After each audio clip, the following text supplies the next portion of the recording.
নমস্কাৰ প্ৰিয় শ্ৰোতা ডিব্ৰুগড় বিশ্ববিদ্যালয়ৰ 90.8 ৰেডিঅ' জ্ঞানমালিনীৰ আড্ডা অনুষ্ঠানলৈ মৈত্ৰেয়ী আপোনাক স্বাগতম জনাইছো। প্ৰিয় শ্ৰোতা, জ্ঞানমালিনী আড্ডা অনুষ্ঠানত আজি ফোন ইনৰ জৰিয়তে আমি কথা পাতিব বিচাৰিছো মাৰ্ঘেৰিটাৰ এগৰাকী সাংবাদিক, এগৰাকী পৰিৱেশ কৰ্মী, সামাজিক সাংস্কৃতিক কৰ্মৰ সৈতে জড়িত সেইগৰাকী ব্যক্তি মানস প্ৰতিম গগৈ। আৰু মানসক আজিৰ অনুষ্ঠানলৈ স্বাগতম জনাইছো। নমস্কাৰ। ধন্যবাদ মৈত্ৰী। আপোনালোকৰ এই অনুষ্ঠানলৈও মোৰ ফালৰ পৰা শুভবাৰ্তা জ্ঞাপন কৰিলো। আৰু কেনে আছে আপুনি? বৰ্তমান সুস্থ আছো। আপুনি কেনে আছে? আমি ভালে আছো, খুবেই ভালে আছো। আজি যিহেতু মানসৰ সৈতে আমি কথা পাতিবলৈ আগবাঢ়িছো আৰু কৈছো মাৰ্ঘেৰিটা বুলি ক'লে আমাৰ মনলৈ সততে এটা কথাই আহে, কয়লা ৰাণী বা কোল কুইন। আজি আমি এই বিষয়ে আপোনাৰ সৈতে আড্ডা দিম বুলি ভাবিছো। প্ৰথমে মানসৰ পৰা জানিব বিচাৰিছো কয়লা ৰাণী মাৰ্ঘেৰিটাৰ কথা। নিশ্চয় ধন্যবাদ। খুব এটা সুন্দৰ বিষয়বস্তু উত্থাপন কৰিব আপুনি লৈছে, আৰু বিশেষকৈ উত্থাপন নহয়, আড্ডা দিবলৈ লৈছে। গতিকে মই ভাল পাইছো, যিহেতু মোৰ জন্ম মাৰ্ঘেৰিটাত, আৰু মাৰ্ঘেৰিটাতেই আজি কয়লা ৰাণী বা কুইন কেইদৰে হ'ল। ইয়াৰ এটা ইতিহাস আছে। যেতিয়া ব্ৰিটিছসকল ইয়ালৈ আহিছিল কয়লা বাবে, বা কয়লা বুলি নহয়, প্ৰকৃততে ইয়াত থকা সম্পদসমূহ কি সম্পদ এই অঞ্চলসমূহত আছে সেইবোৰ আৱিষ্কাৰৰ বাবে যেতিয়া আহিছিল, কালক্ৰমত কয়লাও ইয়াত আছে বুলি উদ্ঘাটন কৰিলে।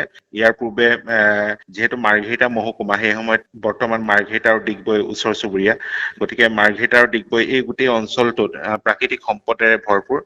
কেৱল কয়লা নহয়, ইয়াত আপোনাৰ দাঁতিকাষৰীয়া অঞ্চলত, আৰু ইয়াতো কেইবাটাও মাৰ্ঘেৰিটা দাঁতিকাষৰীয়া অঞ্চলত কেইবাটাও তেলৰ পুং আছে।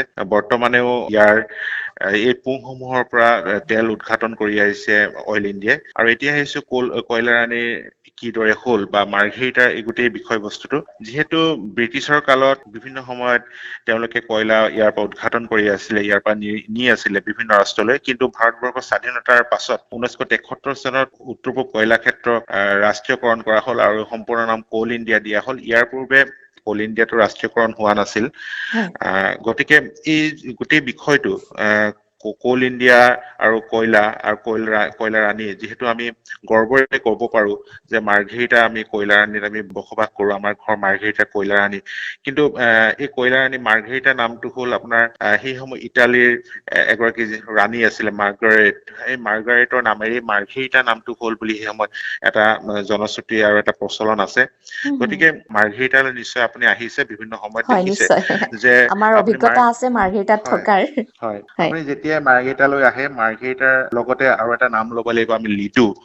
যিহেতু মাৰ্ঘেৰিটা একেবাৰে চহৰখনত ঠিক কয়লা নাই, ইয়াৰ দাঁতিকাষৰীয়া অঞ্চল, বিশেষকৈ ইয়াৰ উপকণ্ঠ অঞ্চল লিডু, আৰু লিডুলৈ আপুনি যেতিয়া আহিব, বা বৰগোলাই বা নামদাং এই অঞ্চলসমূহলৈ আপুনি যেতিয়া আহিব, আপুনি কয়লাৰ এটা গন্ধ পাব। চৌপাশে কয়লা আৰু কয়লাৰ মাদকতাই অলপ সময় আপোনাক মোহাচ্ছন্ন কৰি ৰাখিব।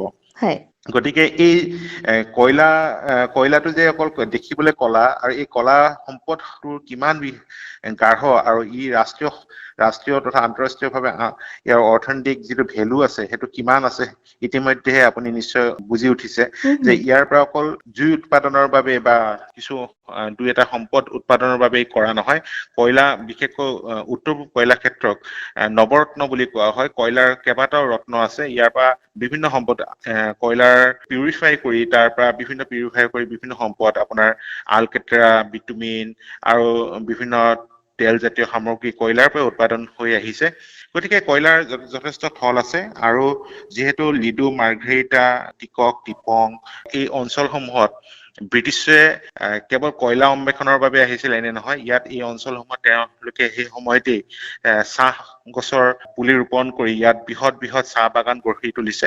গতিকে কয়লাৰ যেতিয়া আৱিষ্কাৰ হ'ল, তাৰ পৰৱৰ্তী সময়ত এই অঞ্চললৈ আপোনাৰ ৰেলগাড়ী আহিল। ৰেলগাড়ীয়ে ইয়াৰ পৰা অকল কয়লাই দিছে এনে নহয়, এই ৰেলগাড়ী এটা সময়ত আপোনাৰ চাহপাত বা সেই সময়ৰ কাঠ কুন্দা সেইসমূহ ইয়াৰ পৰা সৰবৰাহ কৰিবৰ বাবে ব্ৰিটিছে ব্যৱহাৰ কৰিছিল। পৰৱৰ্তী সময়ত আপোনাক এটা কথা উল্লেখ কৰিব লাগিব যে প্ৰথম ঐতিহাসিক যি লিডু ষ্টেচন, আজিৰ যি লিডু ষ্টেচন, এই লিডুলৈ প্ৰথম ৰেলগাড়ীখন আহিছিল 1884 চনৰ 18 ফেব্ৰুৱাৰী তাৰিখে।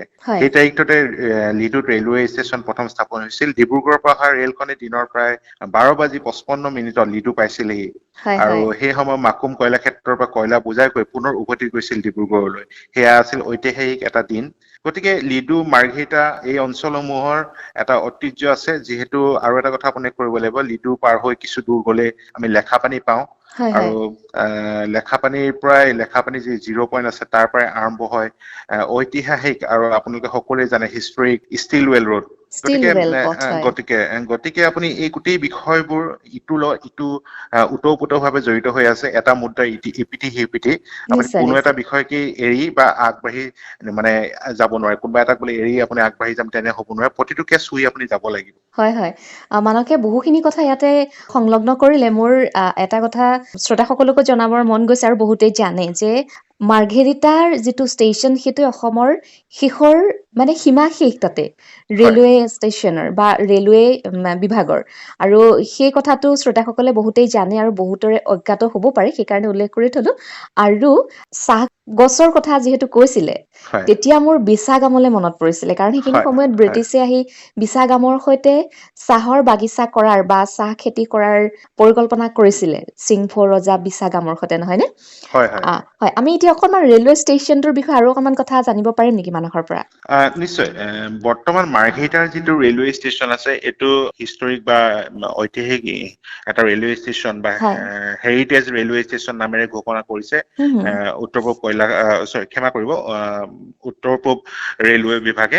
হয় ইতিমধ্যে ইয়াত সংৰক্ষণ আৰু সম্বৰ্ধনৰ বাবে যিখিনি প্ৰয়োজনীয় আন্তঃগাঁথনি তেওঁলোকে কৰিব লাগে সেইখিনি ইতিমধ্যে কৰিছে। মাৰ্ঘেৰিটা আৰু লিডুত বৰ্তমান যিটো ৰেলৱে ষ্টেচন আছে, বিশেষকৈ মাৰ্ঘেৰিটাটো সুন্দৰভাৱে সজাই পৰাই তুলিছে বিভিন্ন ছবিৰে। ইয়াত কি ধৰণে চিংফৌসকল বা ইয়াৰ স্থানীয় জনগোষ্ঠীয়সকলৰ বিভিন্ন তথ্যচিত্ৰ এই চিত্ৰ অংকনেৰে, দেৱাল অংকনেৰে সেইবোৰ পুৰাই তুলিছে। আপোনালোকে কেতিয়াবা যদি আহে বা শ্ৰোতা দৰ্শকো যদি কেতিয়াবা আহে, হুম হুম নিশ্চয় এই সুন্দৰ দৃশ্যসমূহ দেখিবলৈ পাব বা উপভোগ কৰিবলৈ পাব। হয়, যথেষ্টখিনি তথ্য সমৃদ্ধ কথা মানসে আমাক কৈ আছে। আৰু এটা কথা, মাৰ্ঘেৰিটাখন যিহেতু মোৰ অকণমান চিনাকি, মাৰ্ঘেৰিটাত এটা সময়ত মই আছিলো আৰু সেই কয়লা ৰাণী মাৰ্ঘেৰিটাৰ বুকুত বিচৰণ কৰাৰ সৌভাগ্য ময়ো লাভ কৰিছিলো। আৰু সেইখিনি সময়তে আমি মাৰ্ঘেৰিটাত অৱস্থিত যিটো এটা মিউজিয়াম আছে, সেই মিউজিয়ামত যথেষ্টখিনি আমি ব্ৰিটিছ সাম্ৰাজ্যৰ বা ব্ৰিটিছ শাসনৰ সেই সময়ৰ সম্পদ সংৰক্ষণ হৈ থকা আমি দেখিছো। গতিকে সেইখিনি কথাও মানসৰ পৰাই আমি শ্ৰোতাসকলৰ কাষ পাব বিচাৰিছো। যিটো মিউজিয়াম, সেইটো আপোনাৰ কোল হেৰিটেজ এণ্ড মিউজিয়াম বুলি কোৱা হয়। হুম হুম আৰু এই গোটেই মিউজিয়ামটোৰ লগত গোটেই যিটো আমাৰ অসম গৌৰৱ, কয়লা ৰাণী খ্যাত মাৰ্ঘেৰিটাৰ যি সকলো বিষয়বস্তু বা এই অঞ্চলটোৰ সকলো বিষয়বস্তু উক্ত হেৰিটেজ মিউজিয়ামটোত সংৰক্ষণৰ বাবে উত্তৰ পূব কয়লা ক্ষেত্ৰৰ সেই সময়ৰ অনিল কুমাৰ বৰা, সেই সময়ত CGM আছিল, তেখেত চিফ মেনেজাৰিং ডাইৰেক্টৰ বা জেনেৰেল মেনেজাৰ। হয় 2012 চন অক্টোবৰ মাহৰ 29 তাৰিখে এই মিউজিয়ামটো উদ্বোধন কৰা হৈছিলে। সেই সময়ত Coal India director technical N কুমাৰৰ ইয়াত আহি উপস্থিত হৈ এটা শুভ দিনত এইদৰে উদ্বোধন কৰিছিলে। আৰু ইয়াত এটা বিষয় আপোনাক কবলৈ পাই ভাল লাগিব যে হয় ইয়াত কি কি বস্তু আছে। বিশেষকৈ ইয়াত আপোনাৰ জন বেৰী হোৱাইটৰে কিদৰে মাৰ্ঘেৰিটালৈ আহিছিল বা অসমলৈ আহিছিল, বা বিভিন্ন সৰঞ্জাম বা পূৰ্বতে, স্বাধীনতাৰ পূৰ্বতে বা ব্ৰিটিছে যি সময়ত তেখেতসকলে এই কোল ইণ্ডিয়া চলাই আছিলে বা কয়লা খনিত ব্যৱহৃত বিভিন্ন সামগ্ৰী, দ্বিতীয় বিশ্বযুদ্ধৰ সময়ত ব্যৱহৃত বিভিন্ন সামগ্ৰী, তথাপি ইয়াৰ উপৰিও আপোনাৰ আণ্ডাৰগ্ৰাউণ্ড মাইনিং, যিটো আপোনাৰ অন্তঃখনন পদ্ধতি, হয় হয় খনন পদ্ধতিৰে কিদৰে কয়লা ইয়াৰ পৰা আহৰণ কৰা হৈছিল, সমগ্ৰ বস্তুবোৰ আছে। লগতে সেই সময়ৰ যিসমূহ মেপ, বহু পুৰণি কিছুমান মেপ আছে। দ্বিতীয়তে আপোনাৰ ষ্টীল ৰেলৰোড নিৰ্মাণৰ বাবে সেই সময়ত ইয়াত ব্ৰিটিছসকলে কি ধৰণৰ কাম কৰিছিল, সেইসমূহ তথ্য সম্বলিত, চিত্ৰ সম্বলিত বিভিন্ন তথ্য পাতি এই মিউজিয়ামত আছে। আৰু পূৰ্বৰ ব্ৰিটিছৰ দিনত বা তাৰ পূৰ্বৰ যিসকল চিঠি পত্ৰ আদান প্ৰদান হৈছিল, সেই চিঠি পত্ৰসমূহত বিভিন্ন যিবোৰ ষ্টিকাৰ লগাই পঠায় বা টুকন লগাই পঠায়, সেইসমূহ ইয়াত সংৰক্ষণ কৰাৰ ব্যৱস্থা গ্ৰহণ কৰা হৈছে। হয় লগতে কয়লা, এই গোটেই সমগ্ৰ অঞ্চলটোত কয়লাৰ বাবে যি ধৰণৰ ছাৰ্ভে কৰা হৈছিল, সেই ছাৰ্ভে কৰাৰ যিবোৰ ৰিপৰ্ট, সেই ৰিপৰ্টসমূহো এই মিউজিয়ামটোত সংৰক্ষণ কৰাৰ ব্যৱস্থা কৰা হৈছে। লগতে সেই সময়ত ব্যৱহৃত আপোনাৰ মেচিন জাতীয় সামগ্ৰী, গাড়ী, লগতে আপোনাৰ কয়লা উদঘাটনৰ বাবে সৰুৰ পৰা ডাঙৰ যিসমূহ বিষয়বস্তু আছে, সকলোবোৰ ইয়াত সামৰি লোৱা হৈছে। আৰু লগতে এটা কথা উল্লেখ কৰিব, লিডুতে আছিল এছিয়াৰ প্ৰথম আপোনাৰ যিটো কয়লা উদ্যোগ, মানে হয় হয় আপোনাৰ কয়লা উদ্যোগ হয়তো আপুনি বহুত দেখিছে, কিন্তু হুম হুম মেচিনেৰে নিৰ্মিত কয়লা উদ্যোগ প্ৰথম এছিয়াৰ লিডুতে আছে। লিডু ইটাখলা নামটো আজিও আছে, ইটাখলা।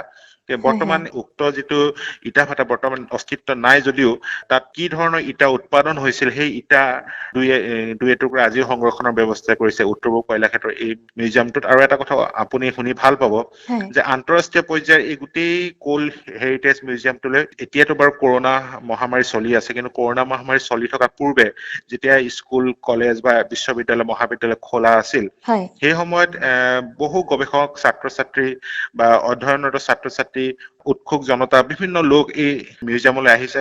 অকল যে দেশী লোকসকল আহিছে নে নহয়, বিদেশী বহু পৰ্যটক কোল হেৰিটেজ মিউজিয়ামটো চাবৰ বাবে ইয়াত থকা বিভিন্ন সমলসমূহ তেওঁলোকৰ বিদ্যায়তনিক কামত লগাবৰ বাবেও তেওঁলোকে এই অঞ্চললৈ আহি এই মিউজিয়ামটো পৰিদৰ্শন কৰিছে আৰু খুব সুন্দৰভাৱে খুব পৰিপাটিভাৱে ৰাখিছে। বাৰম্বাৰ মই এটা কথাই ক'ম যে এই সমগ্ৰ যিটো কোল হেৰিটেজ মিউজিয়াম স্থাপনৰ ক্ষেত্ৰত এজন বিশেষ ব্যক্তিৰ নাম আমি সদায় উল্লেখ কৰিব লাগিব। সেইজন হ'ল অনিল কুমাৰ বৰা। সেই সময়ত তেখেত CGM আছিল, চিফ জেনেৰেল মেনেজাৰ। তেখেতৰ তৎপৰতাতেই তেখেতে নিজে বহু সমল সংগ্ৰহ কৰি এই মিউজিয়ামটোত ৰখাৰ বাবে ব্যৱস্থা গ্ৰহণ কৰিছিল, যাৰ বাবে এটা সুন্দৰ এটা অনুষ্ঠান, এটা সুন্দৰ এটা সম্পদ আমি অসমে লাভ কৰিবলৈ সক্ষম হলো। আৰু ভাৰতবৰ্ষত এই ধৰণৰ দ্বিতীয়টো কোল মিউজিয়াম নাই বুলি ইতিমধ্যে জানিব পৰা গৈছে। এইটোৱে একমাত্ৰ যিটো কোল মিউজিয়াম, ইয়াত যিসমূহ সম্পদ আছে অন্য স্থান। মানুহে খুব গুৰুত্বপূৰ্ণ কথা ক'লে আৰু সঁচাকৈ যিসকলে মাৰ্ঘেৰিটালৈ যোৱা নাই, মাৰ্ঘেৰিটালৈ যোৱাৰ হেঁপাহ পুহি ৰাখিছে, যেতিয়া আমাৰ কোভিডকালীন পৰিস্থিতি শেষ হ'ব তেতিয়া যাব আপোনালোক মাৰ্ঘেৰিটালৈ। এই সম্পদসমূহ আপোনালোকে স্বচক্ষুৰে চাই এই সম্পৰ্কে জানিব পাৰিব, নহয়নে মানস? হয়। এইখিনিতে মোৰ মানসৰ পৰা আৰু এটা কথা জানিবৰ মন গৈছে। মাৰ্ঘেৰিটা মই উল্লেখ কৰিছিলো যে মাৰ্ঘেৰিটাত কিছুদিন আছিলো, গতিকে মাৰ্ঘেৰিটাৰ লগত মোৰ এটা সম্পৰ্ক গঢ় লৈ উঠিছিল। মোৰ ভাল লগা বিষয়টো হৈছে মাৰ্ঘেৰিটাৰ সেই পৰিৱেশটোৱে মোক বৰকৈ আপ্লুত কৰিছিল। আৰু এখন বজাৰ আছে মাৰ্ঘেৰিটাৰ, যিখন বজাৰ, সেই বজাৰখন তললৈ সোমাই যাব লাগে আৰু সেই বজাৰখন মোৰ বহুত ইণ্টাৰেষ্টিং লাগে, মানে খুব ভাল লগা। সেই বজাৰলৈ যাবলৈ মোৰ খুব মন গৈ থাকে, কাৰণ এনেকুৱা ধৰণৰ আমি ডাউন মাৰ্কেট বুলি কয় নেকি মানস? তল বজাৰ, হয়, তল বজাৰ। সেই বজাৰখনলৈ যাবলৈ হেঁপাহ সাংঘাতিক থাকে, কাৰণ সেইখনলৈ গ'লে তললৈ সোমাই গৈ থাকিব লাগে। গতিকে এই বজাৰখনৰ কথা মোৰ অকণমান জানিবৰ মন গৈছে, শ্ৰোতাসকলকো জনাবৰ মন গৈছে। নিশ্চয়। যিহেতু উপনিৱেশিক ভাৰতৰ সেই সময়ৰ ব্ৰিটিছসকলে যেতিয়া ইয়াত বিভিন্ন উদ্যোগ স্থাপন কৰিছিল, বিশেষকৈ কয়লা উদ্যোগ বা কাঠৰ উদ্যোগ যেতিয়া স্থাপন কৰিছিল, তেতিয়াই মাৰ্ঘেৰিটা চহৰখন ক্ৰমান্বয়ে গঢ় লৈ উঠিছিল। খুব সৰু এখন চহৰ যদিও খুব আটমটুকাৰিকৈ ইয়াৰ ৰাইজে ৰাখিছে, আজিও আছে। যিহেতু আপুনি খুব সুন্দৰ এটা মাৰ্ঘেৰিটাৰ যি তল বজাৰখনৰ কথা কৈছে, মাৰ্ঘেৰিটাত ইয়াত প্ৰায় 3খন বজাৰ। এখন হ'ল চেগুনবাৰী বজাৰখন আপোনাৰ নদীখনৰ এই পাৰে। আপুনি যদি ডিগবৈ দিশেৰে আহে, প্ৰথমে আপুনি চেগুনবাৰী বজাৰখন পাব।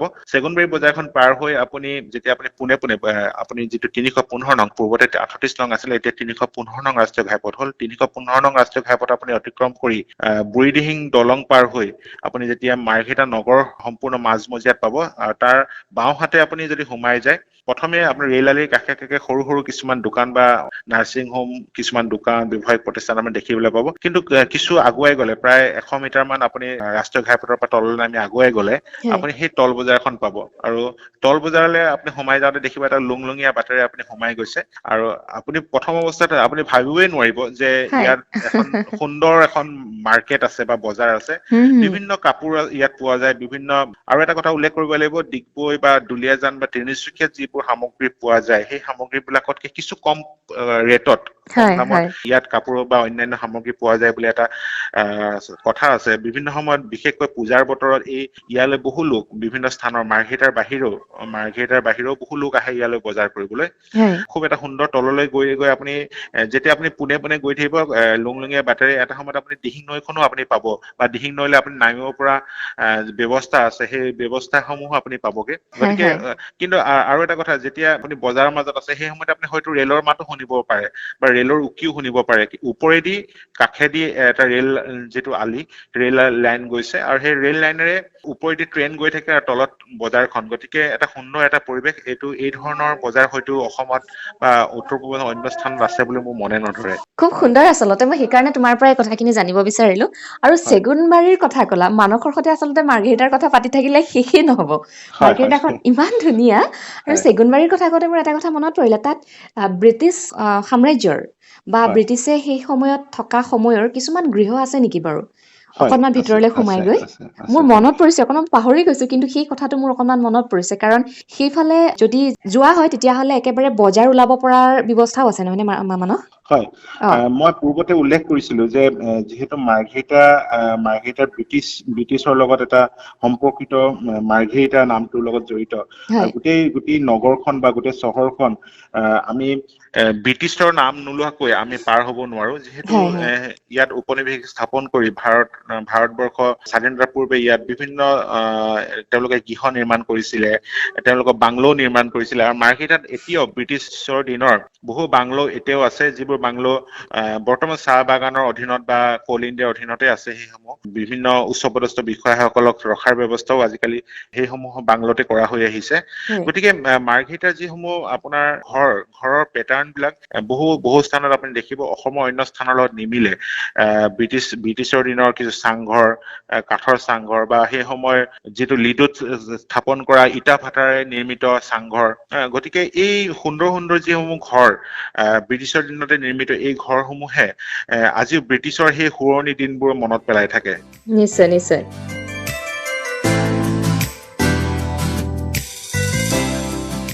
মানস, আপোনাৰ সৈতে মাৰ্ঘেৰিটা সম্পৰ্কত আমি আড্ডা দি আছো, কিন্তু আমাৰ অনুষ্ঠানৰ সময়ো চমু চাপি আহিছে আৰু পাতিবলগীয়া যথেষ্টখিনি কথা আছে, কিন্তু আপোনাৰ মাৰ্ঘেৰিটাৰ অলেখ কথা কাইলৈ জ্ঞানমালিনী আড্ডাত আমি পাতিম। আজিলৈ যিটো সময় হ'ল, গতিকে ইমান ব্যস্ততাৰ মাজতে এইখিনি সময় আপুনি আমাক দিয়াৰ কাৰণে ৰেডিঅ' জ্ঞানমালিনী আড্ডা অনুষ্ঠানৰ ফালৰ পৰা আপোনালৈ আন্তৰিক ধন্যবাদ আৰু কৃতজ্ঞতা জ্ঞাপন কৰিছোঁ। প্ৰিয় শ্ৰোতা, ৰেডিঅ' জ্ঞানমালিনী আড্ডা অনুষ্ঠানৰ পৰা আজিলৈ মৈত্ৰেয়ী বিদায় লৈছোঁ। টিউন কৰি ৰাখক 90.8 FM ৰেডিঅ' জ্ঞানমালিনী, আপুনিও শুনক, কাণকো শুনাওক।